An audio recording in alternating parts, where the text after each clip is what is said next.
I wanted to share with you the 8 common classroom management approaches in career and technical education. I derived this list from a requirement when I was teaching at Virginia Tech to develop a career and technical education classroom management class. And so I did a lot of research into the different approaches that you would typically find in a career and technical education program. And what I came up with were 8 different approaches to classroom management within career and technical education.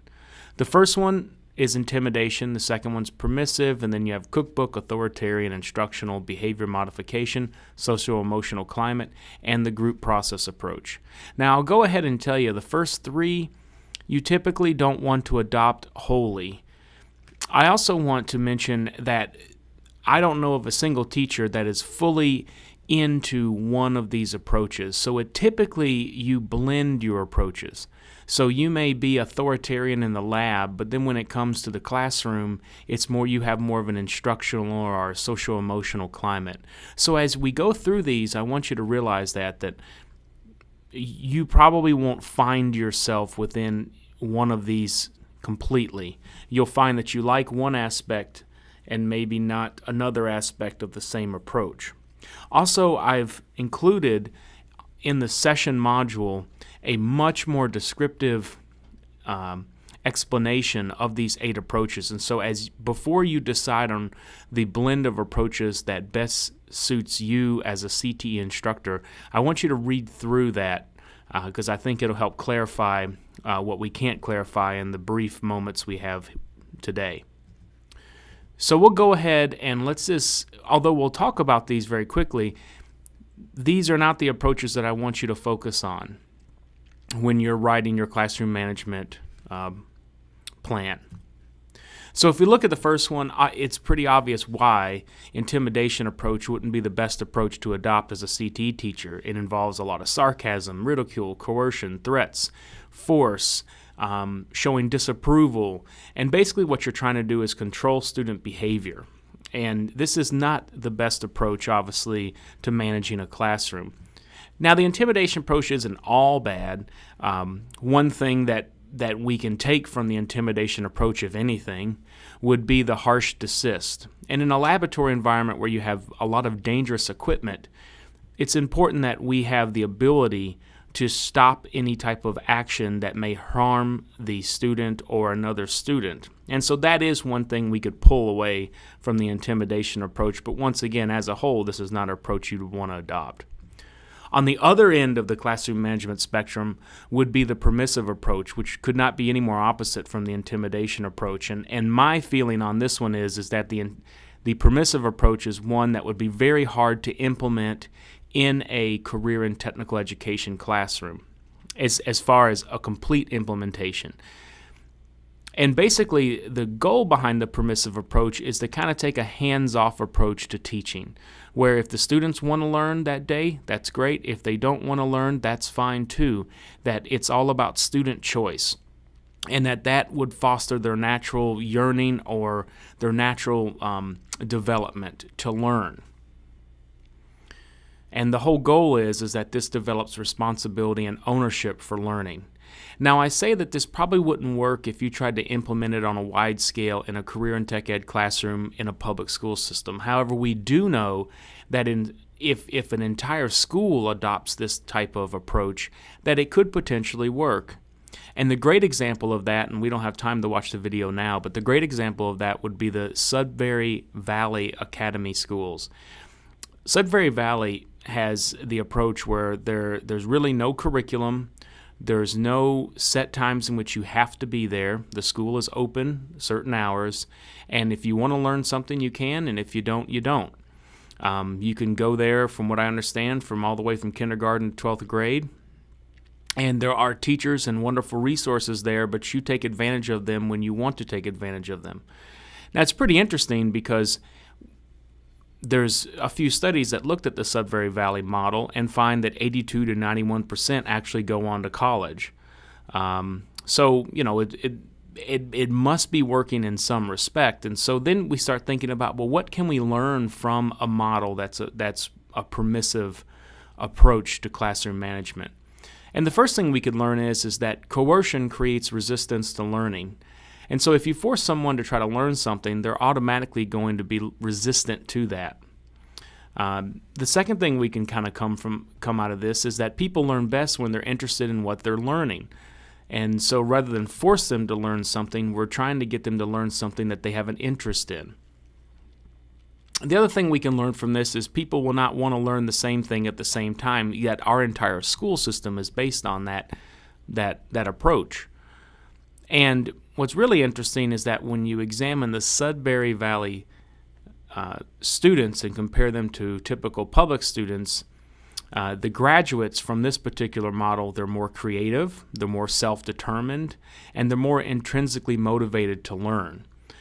So we know that this approach could work. The problem is if you're the only classroom within an entire school district that's using this approach, then it's going to be very confusing to the student, I guess we could say.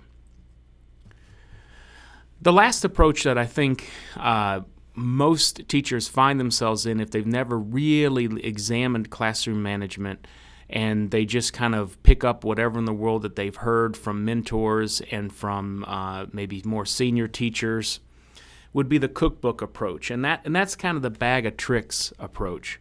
So, we always hear this thing, like I know I had an administrator that said, don't smile till Christmas, and always reprimand students in private, and never raise your voice when reprimanding students. And so, you hear these things, and you just kind of, whatever sounds right, you adopt, and whatever doesn't sound right, you don't adopt. And there's really no research behind it. There's really nothing more than anecdote that's built behind these approaches. And so it seems to be a quick fix that doesn't address kind of long-term classroom management issues, because one of the things I always say is that I look at teaching like I look at golf. There are those days when you can just have a great golf game, just like are those days where you can have a great teaching experience. But the goal is to use evidence, to use research to help you become more consistent in your teaching.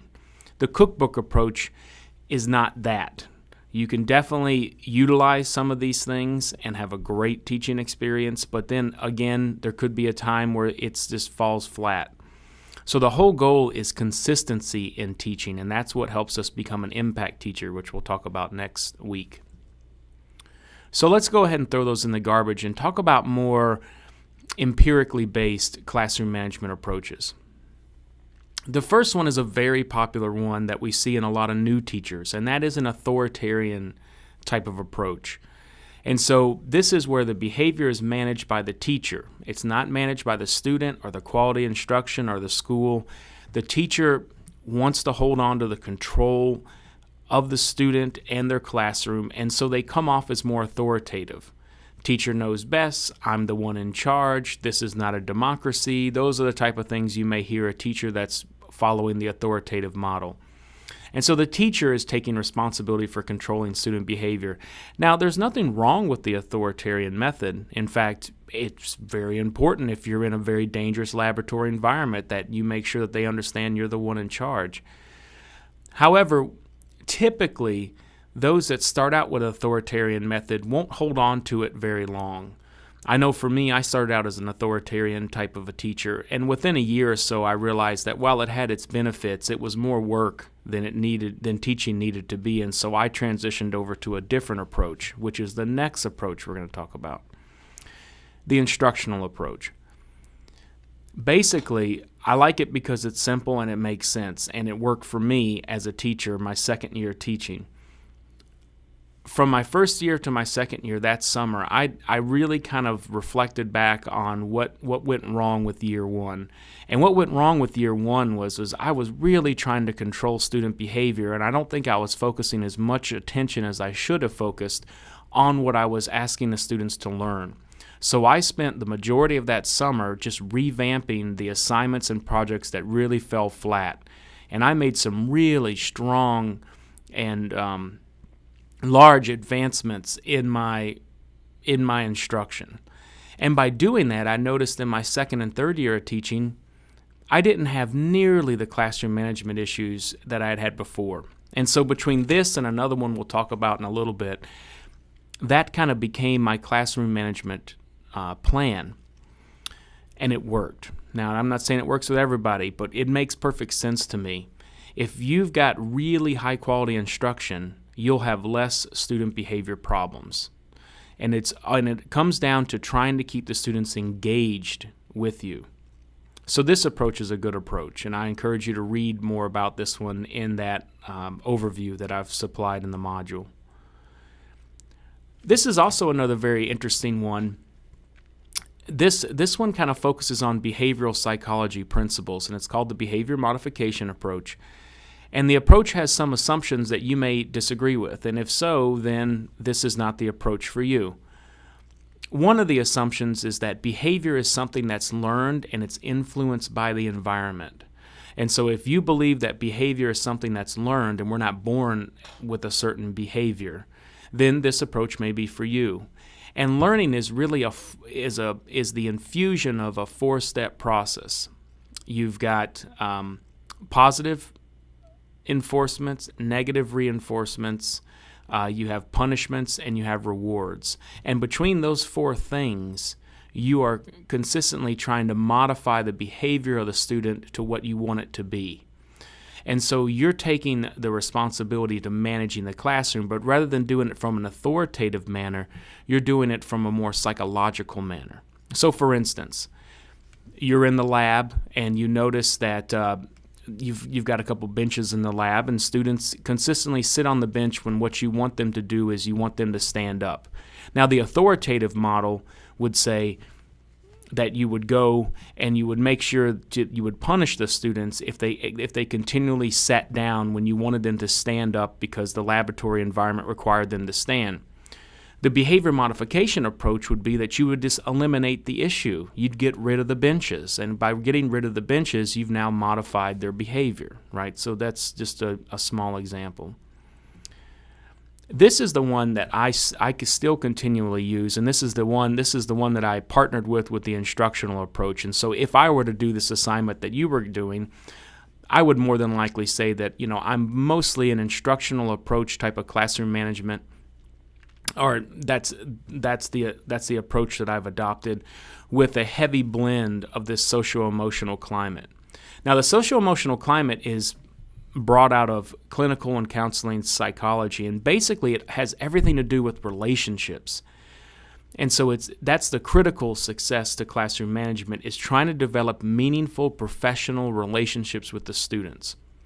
And so you feel as a teacher that you're the major determiner of interpersonal relationships in classroom climate. So this is truly an approach in which you try to get to understand and know your students as much as you possibly can at a professional level. I found that this worked very well for me.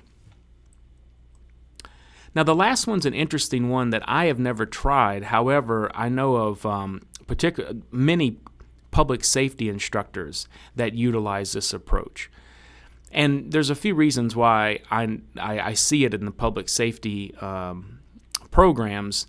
One, because they have physical training. Two, because many of the people that teach those courses are former officers or work in the military, where they very much focus on developing people as a group and not just an individual, right? So it's kind of natural. And that's what this really focuses on, is group dynamics. And so the assumption made with this particular one is that if you look at schools as a big group of people, then you should look at your task as the teacher is to manage a group of people. And if you're managing a group of people, then you have to understand the social system conditions that fall within a group. So you're going to have issues such as groupthink, interdependence, you're going to have conflict, you're going to have attraction, you're going to have leadership, you're going to have norms. And so by understanding that, those social system conditions, you can then start to get the group to do what you think they need to do to be successful in your class.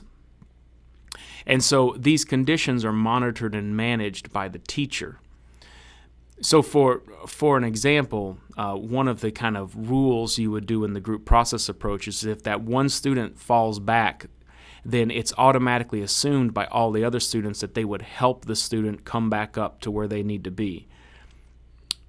Another opposite reaction would be if a student was doing something bad, then the entire group is impacted, not just the individual student. So hopefully that kind of helps you understand the group process approach.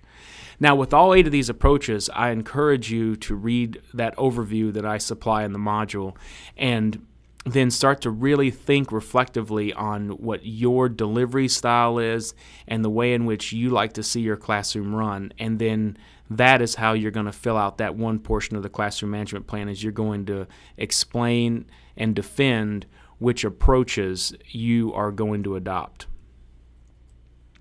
Now, the other part of the assignment is that you have to come up with basically a rough outline of a discipline plan. So, as Harry Wong once put, the number one problem in the classroom is not discipline, it is the lack of procedures and routines, the lack of a plan that organizes the classroom for academic success. And so we'll talk about developing routines and procedures in just a minute. When we're developing a discipline plan, there's a few things you have to ask, but most importantly, the question is, how are you going to operate your classroom? Hopefully, by developing a discipline plan, you become proactive rather than reactive. And so it's also important to know that it's not uncommon to switch your plans during the year, to revamp your plan, because no plan is going to be 100% effective at any time. So one of the first steps you got to do is you got to develop your routines. Now, routines are different from rules. Routines are things that are typical classroom functions that students do on a regular basis. And so rather than making it a rule, you make it a routine. So for instance, maybe you want them to sharpen their pencil in a certain way, and that may not work for all of us, but let's just say hypothetically. Or you have it where you have graded work that's in a certain location in the classroom, and you want them, when they walk in the door, to look for that graded work. These are examples of routines, things that you want them to do that you don't want to keep on having to remind them of. The same thing goes with maybe putting up materials or putting up tools in the lab or cleaning up before the end of class. Like, these are the types of things that you would want to teach them. Rather than punish them for not doing it, you teach them to do it, and it just becomes a part of a well-organized classroom. Now, each routine has procedures. So maybe for cleaning up at the end of the class, there's a few procedures with that routine. You want them to put away any materials that they have gotten out in the last few hours. You want them to look around their desk and make sure they pick up any loose items or paper.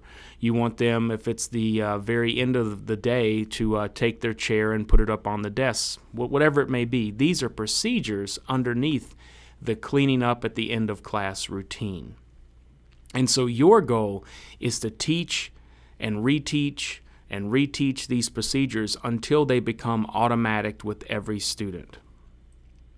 So one of the things I'm going to ask you in the classroom management project is that you have to develop your routines and procedures. And so that's what I'm talking about with this. Now, the other part of the discipline plan structure are, you've got rules. What are the students expected to do? And then consequences, what the student encounters if a rule is broken, and then rewards, what the student receives for appropriate behavior. So when we look at developing rules, we want these to be firm rules, not orders or punishments, but expectations. You want these to be kind of bent in a positive manner, saying that this is what you expect from them. And there's two types of rules, general and specific. And for the sake of this assignment, I want you to come up with 5 specific rules for your classroom, and then 5 rules for when they're doing laboratory or project type instruction. And so just to clarify, in a career and technical education classroom, there will always be a lab and a classroom. Now, it may actually be the same exact location that the student is in the entire time. It's the same room. However, when we're doing instructional type stuff, that may be classroom. When we have them doing some type of project, or we have them doing some computer activity, or we're utilizing some work-based learning type of initiative or strategy, then that transitions that same exact area into a lab. Now, some of us have literally have a lab and a classroom, and so making up 5 specific rules is very simple. But for those of you that don't have that, realize that at least in many minds in career and tech ed, we have classrooms and labs. We have classroom instruction and laboratory type instruction. So when we look at the specific rules, you want these to try to be as positive as you can make them. And so we typically want to simplify our rules to just no more than 5 rules. Because when you think about it, there's no need to say stuff like, do not chew gum in the classroom, if that's already a school policy. So don't focus on school policy rules. All you're doing is being redundant. If a student breaks that rule, that's not one of your rules. That's a school rule. And so you can choose to have a consequence for breaking that rule if you want to, but there's no need to make that one of your rules. So one of the rules I commonly see is no cell phones in the classroom, yet the school has a policy for that. So you've just wasted one of your 5 rules on school policy. Now, when it comes to developing consequences, there are 2 different types of consequences. There's positive consequences and negative consequences. And so I want you to think about what are going to be the consequences for breaking your rules, right? And so when we look at consequences, I want you to also look at these as they're not punishments. It's a reaction to an action. The student has chosen to have this consequence put on them because they chose not to make the right decision. They basically chose to break a rule. So by explaining your rules this way to your students, it's a great discussion that not just about your rules, but basically the rules of life. At any moment, you have a decision to do A or B, and there are consequences, either positive or negative or both, for going A rather than B and vice versa. And so it puts the ownership for appropriate behavior on the student and not you. Now, of course, when it comes to doling out negative consequences, the ultimate goal is to try to not stop the learning. So you don't want it to interrupt class unless it possibly has to. I always say, and many administrators have told me, the most effective classroom management strategy for doling out your first negative consequence is just to get in their space. Walk by them, and typically it stops. If it doesn't, then you start to escalate your consequences. But maybe it's something like a name on the board, which, that sometimes works with high school students. Some are very proud of that, so you may not want to do it. Maybe it's a note in your handbook so that you can deal with it later. Now, when we talk about developing rewards, I want you to think about a couple things. I can't imagine how many billions of dollars are spent on candy by teachers each year. Now, candy is an extrinsic motivator, and we want to try to think about things when it comes to rewards that are intrinsically, or something that would be an intrinsic motivator. So you probably want to stay away from candy. One, because it could make your school incompliant with many different things.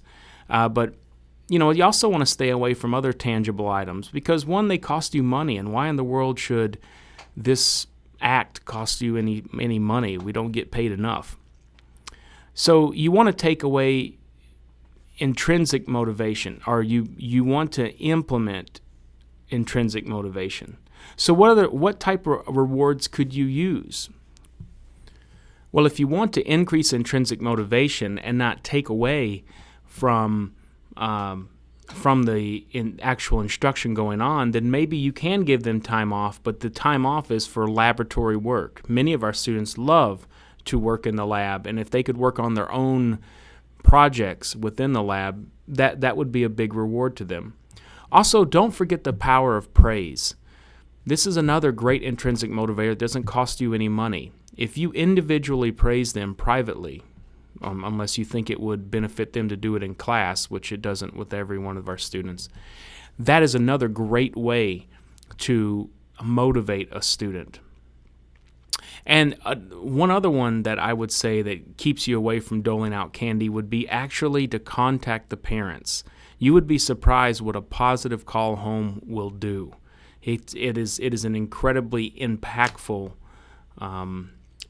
thing that you could do. For example, I've got a teacher that I just had this weekend that's a nursing teacher here in Michigan, and I had her for my methods class that I do on the weekends. And she was mentioning that she has a whole list of rewards, and she doles out tickets to students when they do something that she thinks is warranted for a reward for appropriate behavior.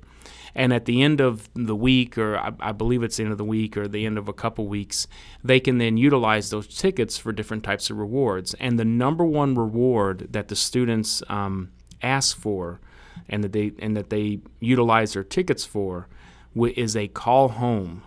So that shows you the impact that just a simple phone call home can have.